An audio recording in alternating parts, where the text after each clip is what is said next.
거든요. 음. 지금 지난 21일 오전에 관세청 인천세관 조사국이 조연아, 조원태, 조현민 3남매 자택하고 사무실에 대한 압수수색을 벌였습니다. 밀수나 관세포탈 혐의가 있는지 증거를 체증하기 위해서인데 예. 일단 10년치 수입 통관 자료를 다 들여다보고 있어요. 그리고 그 일일이 대한항공 항공기 부품이라고 신고하고 다른 거 실어왔는지 장부도 들여다보고 있는 상황이고요.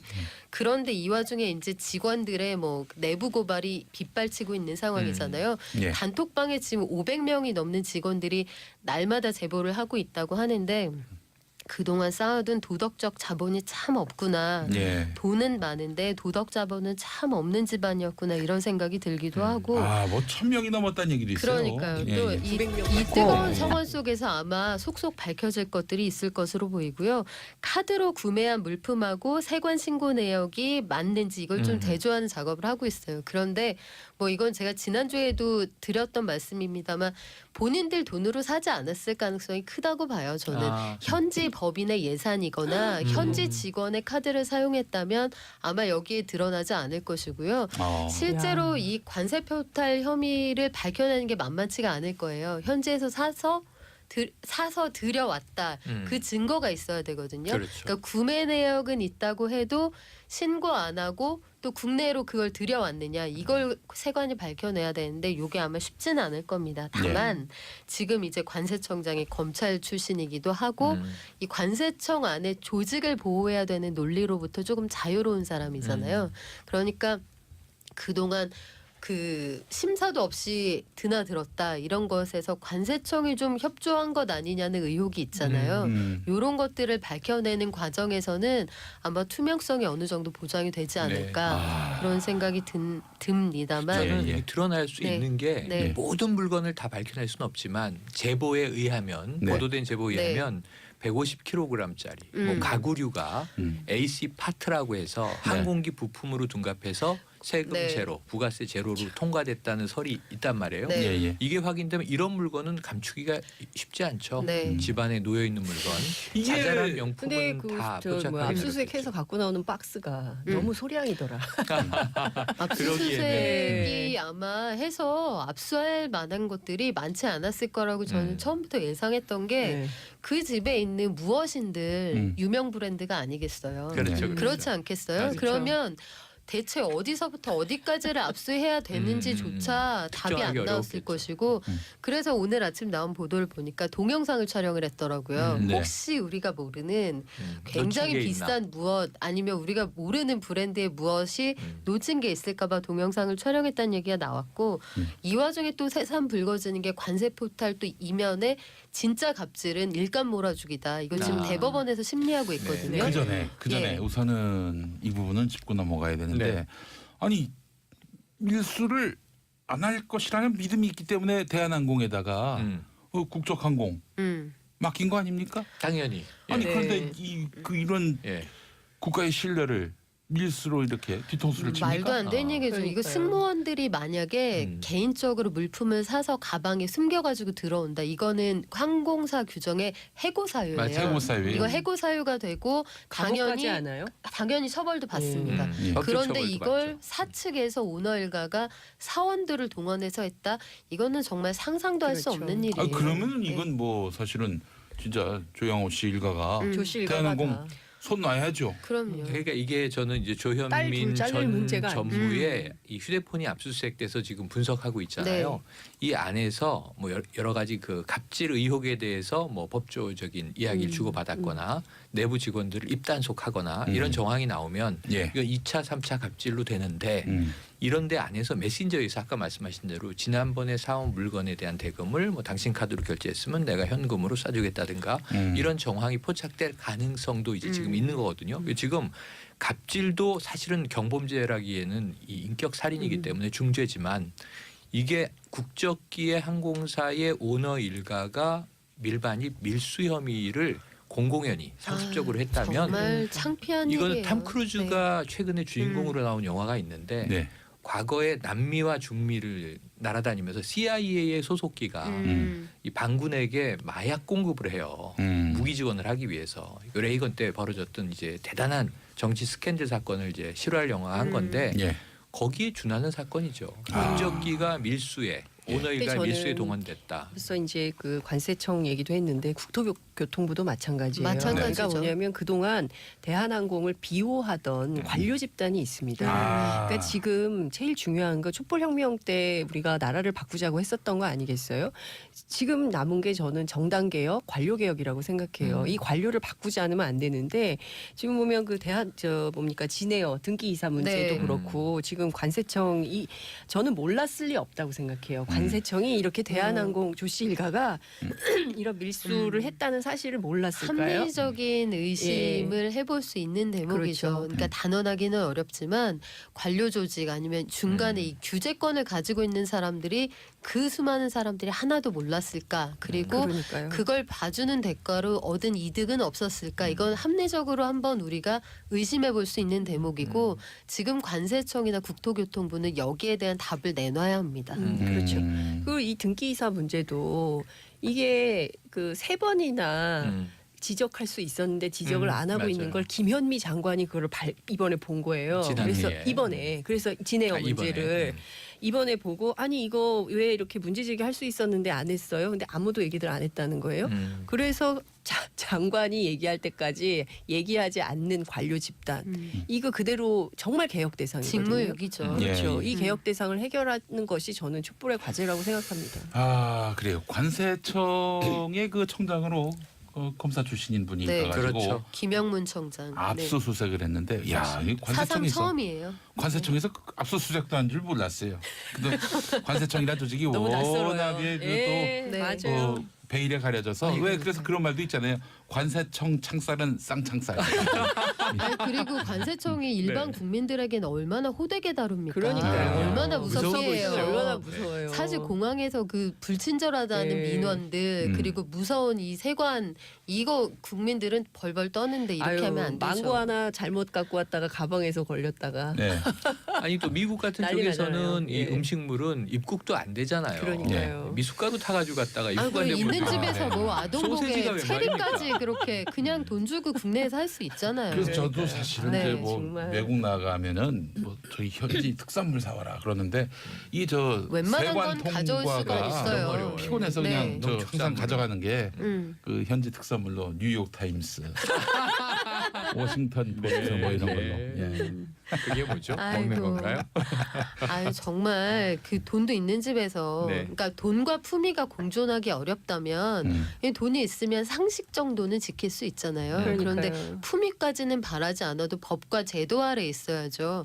거기 돈이 있기 때문에 법과 상식 위에 누군가 존재할 수 있다는 게 관행처럼 굳어지고 이걸 누군가 비호하고 있다면 반드시 달라져야 합니다. 그리고 네. 일감 몰아주기 이 얘기도 꼭 하고 싶은데요. 예, 예, 이거 예. 대법원에서 심리 중인데 국민들이 이 대한항공 일가 일감 몰아주기 이것도 매의 눈으로 지켜보고 있습니다. 그러니까 예. 이거를 지금 물컵 나비 효과 이렇게 부르는 네. 게 자 이게 성질을 부린 거잖아요. 어찌 보면 21세기 안 맞죠. 특히 30대 중반의 회사 중역이 광고 대행사에 이렇게 막 괴성을 지르는 뭐 억울했을지도 예, 또 몰라요. 하루 이틀 사내에서도. 그런 게 아닌데 예. 왜 이번에만 난리지 이렇게. 그런데 네. 이게 관행처럼 이래도 되는 거구나 하다 보니까 네. 이게 집안 전체로 비화가 되고 이제는 어머니도 그랬다. 뭐 제보가 쏟아지고 그다음에 이제 일가 전체가 항공사를 이용해서 네. 밀반입 밀수한 것 같다 이런 것도 이어지고 네. 지금 이게 아까 얘기한 대로 음. 항피아가 존재하는 거 아니야? 여기까지 간 그러니까 거예요. 어지간해야 저는- 돼요. 맞아요. 어지간히. 아니 그리고 네. 조양호 회장 말이에요. 어제 기자회견 굉장히 부적절한 기자회견이었어요. 네. 2014년에 데자뷰예요. 자기 큰딸 그 땅콩 회항이 있었을 때 똑같이 했어요. 그 다음에 평창 올림픽 때 여러분 보셨지 않습니까? 그 아버지하고 딸이 이거 성화봉송 성화봉송. 했잖아요. 같이 둘이 했죠. 나란히 서가지고 네. 얼마나 그 웃기는 사진 다 기억하시잖아요. 그러니까 이런 식인 거예요. 이번에도 꼬리 자르고 다시 또 복귀하려고 하는데 이런 건 절대로 묵과해서는 안 된다. 예. 이런 생각이 좀. 자 카운트다운 시작된 남북 정상회담. 김태원님이 문자 보내셨는데 요즘 개인적인 일도 잘 풀리고 남북 문제도 잘 되는 것 같아서 행복합니다. 트와이스가 아이고. 복귀해서 좋고 아이고 세상에. 예 그리고 김용민의 정치 이슈도 청취율 쭉쭉 올라간다면 더 좋을 것 같습니다. 라고 화이팅. 하셨습니다. 트와이스 화이팅. What is Love 이거 뭐 화이팅. 대박이죠. 네 그렇습니다. 예. 소녀시대가 다시 결합할 가능성은 없습니다. 저는 티파니 없어요. 솔로를 네. 기다릴 뿐이에요. 없습니다. 티파니 광팬. 네. 알겠습니다. 10년째. 예, 네. 전 태연의 광팬입니다. 아 그래요. 예, 네. 그렇습니다. 예. 만약에 이 시간에 예. 태연이 라디오 진행한다. 예. 저는 이제 이어폰 끼고 그 방송을 들을 것입니다. 이게 무슨 일이에요? 농담입니다. 무슨 말이라뇨? 아유 농담입니다. 깜짝이야. 자, 남북 정상회담 이야기를 안 할 수가 없는데 이 주요 일정이 생중계된다는 거, 그렇습니다. 모바일 통해 네. 전 세계의 누리꾼들에게 예. 시민들에게 그렇습니다. 전달된다는 거, 주목됩니다. 예. 그러니까 만나서 헤어질 때까지 주요 장면이 모두 전 세계인들이 내 손 안에 스마트폰만 있으면 다 볼 수 있습니다. 생중계. 예, 저는 예. 개인적으로 동시 접속자 수가 얼마까지 갈 수 있을까? 제가 제일 그 2016년, 2017년 촛불 전국 때 네. 촛불 혁명 당시에 동접이 각 방송마다 엄청났었거든요. 예, 예, 근데 예. 이번에 이 3차 남북 정상회담은 국내 이슈라기보다는 세계 이슈이기 그렇죠. 때문에 예. 세계적인 이 빅 이벤트에 얼마나 많은 시청자들이 동시에 몰려들까? 그거를 과연 우리 통신사들이 감당을 할 수 있을까? 네. 뭐 이런 생각을 좀 해보는데 그 촛불 때는 최대 동접자가 몇 명이었어요? 그 각사마다 좀 차이는 있는데 네. 제가 알기로는 최대 접속자는 10만은 안 됐어요. 그래요? 동접이. 예, 맞아요. 동접이 10만까지는 안 갔기 때문에 저는 이번에 넘을 수도 있다고 보거든요. 저는 사실 이런 거 관심이 많은데 네네. 제 기억으로 정확하지 않을 수도 있는데 김연아 선수가 올림픽 땄을 때 네네네. 그때가 어느 올림픽이었죠? 밴쿠버. 밴쿠버 네. 올림픽. 네네. 금딸 그때 때. 20만 정도였던 걸로. 예. 동접이. 동시 접속. 예, 예. 그게 아마 최대 기록이 아닐까 싶은데요. 하여튼 그 뭐 다들 바쁘실 거예요. 그러니까 네. 어떻게 하면 이 끊김 없이 네. 이게 잘 중계될 수 있게 할 것인가 네. 굉장히 그 관심들이 많으실 텐데 어쨌든 만나서 헤어질 때까지가 다 드라마 그 자체가 드라마일 거다. 예, 예, 그리고 예. 김정은 위원장이 어떻게 내려올까 예, 예. 이게 이제 판문각에 와서 이렇게 그 평화의 집으로 들어오는 장면, 예. 군사분계선을 넘을 때 예. 악수하는 장면, 뭐 이런 것들이 이제 다 모든 세계인들이 함께 할 텐데요. 그 자체가 굉장히 드라마다. 근데 이런 생각을 좀 해볼 수 있을 것 같아요. 그동안에는 우리가 1차 남북 정상회담, 2차 남북 정상회담 뭐 이렇게 불렀는데 이번에 우리 정부는 2018 남북 정상회담이라고 했습니다. 그리고 네. 제목이 있어요. 평화, 쉼표, 새로운 시작. 새로운 시작. 평화 뭐 평화, 새로운 쉼표. 시작. 새로운 쉼표. 시작. 예, 평화, 쉼표. 쉼표, 예. 새로운 시작. 이유가 뭘까요? 여기에 숨은 키워드가 있습니다. 네. 뭐냐면요. 앞으로는 남북 정상회담을 정례화하겠다는 뜻이 담겨 있다고 볼 수 있어요. 그러니까 지금까지는 굉장히 계기별로 정치적으로 아주 극단적 상황에서 한번 딱 하고 끝나는 식의 방식이었는데 이번에는 전화 설치됐잖아요. 핫라인이 예, 예, 예. 남북 간에 정상 간에. 그러니까 필요한 일이 있으면 전화 통화하고 그것보다 아니야 이거는 좀 만나서 얘기를 좀 해야 될 것 같아요. 라고 하면 판문점에서 언제든지 만나서 함께 대화하면서 얘기를 풀어나갈 수 있다. 그러니까 이게 과거에는 보면 두 차례 모두 평양에서 회담이 열렸지 않습니까? 예, 예. 그리고 2박 3일, 3박 4일 이렇게 긴 일정이었는데 이번에는 그런 대규모 수행단도 필요가 없고 사전에 실무회담을 통해서 정리된 내용을 바탕으로 해서 최고 지도자가 만나서 타결을 짓는 실무형 회담이다. 이렇게 정리를 할 수가 있을 것 같습니다. 예. 그 수시로 얘기할 수 있는 기회가 생겼다는 것은 그만큼 이 한반도 평화가 상당 부분 안정적으로 유지될 수 있다. 그러니까 지금 뭐 미국 언론 들어보면 뭐 꼭 그렇진 않은 것 같던데 비핵화가 쉽지만은 않은 것 같. 물론 쉽지만은 않지만 그 길로 가는 길이 어려운 일이 많겠지만 그럼에도 불구하고 어쨌든 어제 그제 나온 북한의 조치들로 해석해 볼 때 상당 부분 진전이 엄청나게 큰 네. 그런 상황이 될 거다. 이런 말씀 좀 드릴 수 있겠습니다. 예. 이번에 그 회담이 열리는 장소에 네네. 대한 궁금증도 많습니다. 평화의 집이라고 해서 제가 그렇죠. 그 지도 포털 지도 사이트에 접속해서 평화의 집을 쳤더니 서울 중구의 한 떡볶이집 이게 진짜요? 나와가지고 글쎄요. 여기는 아닐 텐데 지금 뭐 우리가 잘 아는 판문점 이번에 이제 전 세계 지구인들의 핫플레이스로 급부상을 했어요. 예, 예, 예. 근데 판문점은 원래 우리에게 좋은 이름은 아니에요. 그렇죠. 1951년 전쟁 중에 아주 지난한 휴전 협상을 하기 위해서 이제 그땐 중공군, 그렇죠. 북한 인민군 그리고 이제 우리 측과 미군은 이제 그 연합 사령관인 거죠. 연합군을 이끄는 그 이제 모여서 이 휴전 회담을 하던 장소인데 원래는 우리 이름은 널문리예요. 널문리. 그러니까 널판지로 만든 문짝과 다리가 있는 지역이다. 널문리. 판문하고 맞네요. 네, 한자. 그것을 한자로 그대로 바꾼 예. 겁니다. 예. 그러니까 이제 이 중국을 배려했던 것 같아요. 중공군들 예. 위해서 한자 한자 식 이름으로 예. 판문점 네. 이렇게 이제 점은 이름이 주점할 때 점. 정해진 거죠. 오. 지금 여기는 주소지가 2개예요. 네. 우리 측에서는 이게 파주시에 속해 있고 예. 북한 측에서는 이게 개성 직화시에 속해 있어요. 그러니까 2개의 주소를 가진 지역이기도 해요. 예. 그런데 이제 이 남측 지역에서 만나는 거니까 평화의 집. 여기 팔각정이 있던 곳에 예. 자, 향후에 남북 관계가 개선될 거야. 예. 이거를 전망하고 89년에 그래요. 팔각정이 있었어요. 예, 네. 팔각정 양쪽에 날개처럼 건물을 붙인 건데 이제 예. 3층입니다. 예, 우리가 예. 잘 알다시피. 예. 그래서 2층이 바로 회담장, 아. 3층은 연회장, 예. 그 1층은 여러 가지 이제 업무를 보는 곳인데 음. 이번에는 이 지난 20일에 리노베이션을 했습니다. 리모델링 한 게 완성이 됐고요. 예. 2층 이 회담장을 좀 격식을 더 갖춰놨고 예. 3층 대회의실을 이제 연회장으로 꾸미게 손색 없이 했는데 이번에 전 세계에서 외신 기자 3천여 명이 몰려왔잖아요. 예. 그래서 3층에 상황실과 프레스센터가 설치가 됩니다. 평화의 집. 네, 평화의 집에.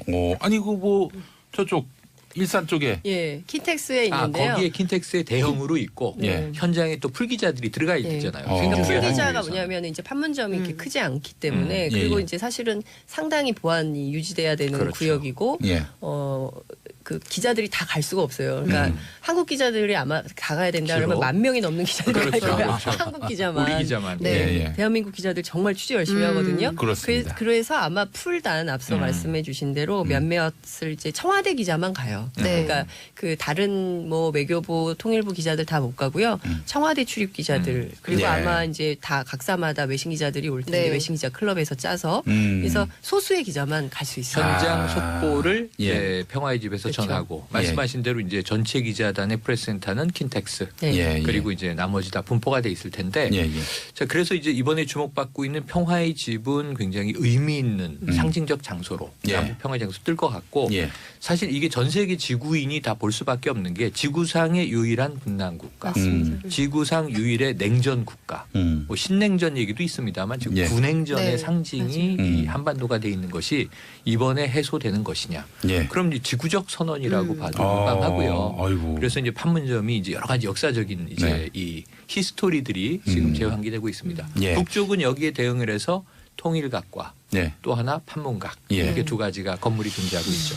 이경란님이 정상회담은 몇 시부터인가요?라고 물어보셨는데, 예, 오늘 실무회담에서 이제 결정될 네, 예정이라고 네, 하는군요. 맞습니다. 그래서 저희도 사실 좀 파악을 해야 그렇죠. 아무래도 예. 10시부터 12시 사이에 네. 뭔가가 있을 것 같은데. 제가 보기에는 이제 그 동안에 제가 이제 통일부 출입할 때의 회담의 과정을 보면 네. 오전 회담을 해요. 그렇죠. 그리고 이제 오찬을 밥을 같이 먹냐 따로 먹냐에 따라서 회담 분위기가. 분위기를 네. 예, 그렇죠. 전망할 수 있어요. 따로 먹었어 그러면 안 되네. 냉랭했구나. 네, 같이 먹었어. 네. 오 뭐가 되나 보다. 기자들이 그랬거든요. 예. 그리고 이제 그 오찬 회동 끝난 다음에는 이제 오후 회담을 하고요. 예. 지금 저희가 이제 취재를 해보니까 전망은 만찬까지 같이 할 가능성이 있다. 예, 그러니까 두 끼를. 일정이 두 끼를. 짧다 보니 네네네. 두 끼를 같이 잡수시는 이런 예. 회동이 될 텐데 과거에는 1대1 회동이었어요. 예. 근데 이번에는 우리 김정숙 여사하고 리설주 여사가 네. 만나는 별도의 오. 이른바 영부인 회동이 별도로 있다. 네. 이럴 수 있다는 얘기가 나옵니다. 근데 이제 결정된 거 그게 아니고요. 오늘 결정되겠죠. 만나봐야 돼요. 왜냐하면 예. 오늘 결정돼야 되는 게 크긴 세 개인데 네. 의전 여기에 부부 동반이냐 그렇죠. 아니냐 네. 경호. 예. 그래도 왜냐하면 이제 김정은 위원장이 뭐 리설주 여사까지 동반하면 남측으로 내려와야 되니까 경호 예. 문제. 세 번째가 이제 이 기자 언론인데 예. 공동 회견을 할 것이냐의 문제예요. 그렇죠. 이게 대박이죠. 네. 네. 근데 이 공동 회견을 하기 위해서는 이 어떤 그 합의문을 결정해야 되는데 예. 이 시간이 길어지면 자연스럽게 만찬이 이어지는 거예요. 네. 그렇게 이제 스케줄이 짜여지면 오늘 결정돼야 되는 게 내일이 리허설이에요. 그렇죠. 남측하고 북측하고 다 내일 리허설을 하고 예. 26일 목요일에 리허설을 하고 27일 날 이제 본회의. 아이고. 근데 오늘 만약에 쏟아져 한번 나올 상상해 내용이 보세요. 많죠. 그러니까 두 분이 서서 네. 공동 보도문을 발표할 때 문재인 대통령하고 김정은 남과 위원장. 북은 예. 지난 1953년 7월 27일 맺었던 정전협정을 네. 평화협정으로 만들기 위해 네. 정전선언을 한다. 네. 이거 이제 남북이 주체가 돼서 하는 건 처음이에요. 한 그렇죠. 번도 없었어요. 70년 만에 처음 있는 일입니다. 근데 우린 어쨌든 이게 굉장히 감격스러운 장면인데 하나 하고 문재인 대통령이 읽고 둘 하고 김정은 위원장이 읽고 뭐 이런 세계사에 식으로 남을 교차해서 일이죠. 한다면 네. 그거는 진짜 어마어마한 일이죠. 근데 거기까지 갈 거냐 안 갈 거냐는 오늘 결정될 것 같은데 저는 가지 않을까 싶어요. 네. 그러니까 예. 그 내용을 정상 간 담판을 네네. 짓는 게 아니라 네. 이미 실무선에서 다 그렇죠. 합의를 예, 보고, 보고 정상이 만났을 때는 뭐 그걸 추인하는 정도의 네. 그 경과로. 어우 정말 드라마죠, 드라마. 종전 선언이 되면 어떻게 되는 네네. 겁니까? 뭐가 달라져요? 굉장히 많은 내용이 달라집니다. 예. 그러니까 지금 당장 휴전선이 국경이 되는 거고. 그럴 가능성이 있죠. 그렇죠. 예. 그리고 이제 이게 뭐 그 사실은 우리가 이제 종전 선언은 할 수 있지만 예. 그 종전 선언 이후에 정전 협정을 평화 협정으로 할 때는 우리는 당사자가 아니에요. 맞아요. 당시에 이승만 네. 대통령이 맞았죠. 그두 가지 설이 있어요. 네. 북진 통일을 해야 되기 때문에 우리는 들어갈 수가 정전 협정에 사인할 수가 없다 해서 빠졌다는 얘기가 있지만 실제로 이미 그 당시에 우리의 군 작전 통제권을 미국의 연합사에 넘깁니다. 한미 연합사에 이른바 전시작전 그렇죠. 통제권을 네. 이승만 대통령 때 이승만 원조인 대통령이 거죠. 미군에 미국에다가 넘긴 거죠. 예, 그러니까 예. 물론 이제 유엔사인 것이죠. 그거를 여태 못 찾고 있는 거예요. 자격이 없었다. 예, 뭐 이렇게 그렇기 때문에 우리는 그 사인을 보면 북한, 중국 그리고 미국이 사인 미국이 서명 당사자. 그러니까 연합군 미국이 사령관. 우리를 대신해서 서명을 해요. 그래서 예. 주체가 없기 때문에 네, 예. 그렇지만 우리는 당연히 이 땅에 살고 있는 주체여서 만약에 이번에 종전 선언을 하고 평화 협정을 맺을 때는 반드시 우리가 당사국으로 참여를 해야 되는 것이고요. 그래서 남북미, 남북미중 3자 또는 4자 간의 협정을 맺어야 한다는 것은 지난 2007년 14 공동 선언에서도 이미 밝힌 바입니다. 예. 그래서 이거에 따라서 절차를 밟게 될 텐데요. 그러니까 당사자의 합의는 당연히 있겠죠. 만약에 이제 이렇게 되면 만약에 우리가 종전 선언을 한다. 첫 번째 유엔사를 해체해야 됩니다. 왜냐하면 더 이상 거기에 있을 이유가 없지 않습니까? 그렇죠. 전쟁이 끝났는데 휴전이 아닌데. 예, 그렇습니다. 그런데 이거를 하려면 어디서 해야 되냐? 유엔 안보리 결의에 따라서 해야 돼요. 그러면 유엔에 가서 당사국인 4개국의 이 정상이 이제 선언을 해야 되는 상황이 오는 것이죠. 만약에 이렇게 되면 그동안에 있었던 대북 제재들 있지 않습니까? 예, 예. 이것이 풀려나가는 조치들이 이른바 524 조치. 그렇죠. 네. 그런 것들이 이제 오이사 조치뿐만 아니라 대북 제재가 유엔 대북 제재도 있고요. 엄청나게 많았죠. 그다음에 미국이 자체적으로 한 것도 있고요. 어마어마한 대북 제재가 있어요. 이것들을 예. 순차적으로 풀어가는 상황이 될 것이고요. 예, 예. 이 또 하나 중요한 것은 주한미군의 지위가 변경될 수밖에 없습니다. 그동안은 북한을 겨냥한 것이었는데 예. 앞으로는 평화유지군 형태로 주둔을 해야 되는 것이죠. 그래서 북한에 대한 위협이 아니라 동북아 세력 균형을 맞추는 역할 또는 군사적 균형을 위해서 주한미군의 역할 변경 뭐 이게 되는 것이죠. 그리고 또 하나 사드 문제도 해결을 해야 됩니다. 예. 중국용이라면 모르겠어요. 그렇지만 이것이 대북용이라면 거기에 있을 이유가 없는 것이죠. 예. 그리고 제일 중요한 것 중에 하나가 이제 비무장지대. 이게 사실은 비무장지대가 무장을 안 한 지대인데 지금은 중무장지대예요. 그래, 중무장지대. 그리고 중무장지대를 하고 이렇게 하면 하고 깜짝 놀랄 정도로 지금 남과 북의 병사들이 아주 가깝게 그렇죠. 예. 와 있는 거거든요. 거기 이제 미군들도 있는 것이고요. 그렇지만 이제 이것이 필요가 없게 되는 거죠. 그러면 우리도 파주 이남으로 북한도 개성 이북으로 각각 그 군사 분계선을 뒤로 물리는 것이죠. 군사적 대치가 더 이상 필요가 없게 되는 겁니다. 그 다음에는 자유왕래, 서신교류 뭐 이렇게 되는 거죠. 더 이상 북한은 이제 주적이 아닌 게 되는 것이고요. 언어가 같잖아요. 이웃 나라인 거예요. 그렇죠. 이 국가 이 체제로 예. 이제 살게 되는 것이죠. 근데 이제 이후에 이제 통일의 과정을 어떻게 갈 것인가는 굉장히 많아지는데 이제 이런 거예요. 서울역에서 티켓 끊어가지고 우리 대학생들이 런던도 가고 파리도 가고 스톡홀름도 가고 싸게. 있습니다. 네. 왜 대학생만 갑니까? 아니 저도 갈 선배님 겁니다. 가십시오. 네, 그냥 가야죠. 선배님 우리 같이 가요. 예. 이제 이런 게 되는 겁니다. 그러니까 그 지금까지 전혀 상상하지 못했던 새로운 한반도가 되는 건데요. 주한미군, 한국군이 함께 북한을 겨냥했던 한미 연합훈련 이것도 필요 없게 됩니다. 예. 김정은 참수작전, 북한의 핵심 시설 타격 훈련 이제 이런 거 필요 없게 되는 것이죠. 이제 군사적으로 신뢰 구축이 되면 이제 앞으로 양국 간의 그 군사 행동 같은 거 군사 훈련을 할 때 서로 참관을 하는 거예요. 지금 어떤 얘기가 나오냐면요. 나토처럼 우리도 이 동북아에 다자간 안보 협력체를 만들어서 남북을 중심으로 상호 신뢰관계를 구축하고 동북아 평화체제를 만들자 이렇게 얘기가 나오는 겁니다. 그러니까 더 이상의 한반도에서 전쟁은 없다. 예. 이게 대단한 것이죠. 지금 아이고 네. 참 만화 같은 이야기지만 이게 우리가 충분히 그릴 수 있는 예, 꿈이라는 그럼요, 점. 그럼요. 이게 상상도 못했던 감개무량합니다. 일이죠. 1년 전만. 다만 이게 저절로 막 되는 게 아니고 그렇죠. 신중하게 기다리면서 한 곱이 한 곱이 가야 되는 게 지난 토요일 새벽에 북한발 그 이제 어쨌든 핵실험 동결 얘기가 쏟아져 나오고 한 주말 지나니까 부정론자나 신중론자 입장이 또 나와요. 예, 왜냐하면 예. 위장이다. 비핵화 선언 아니지 않느냐. 근데 제 입장에서 비핵화 선언을 왜 벌써 해요?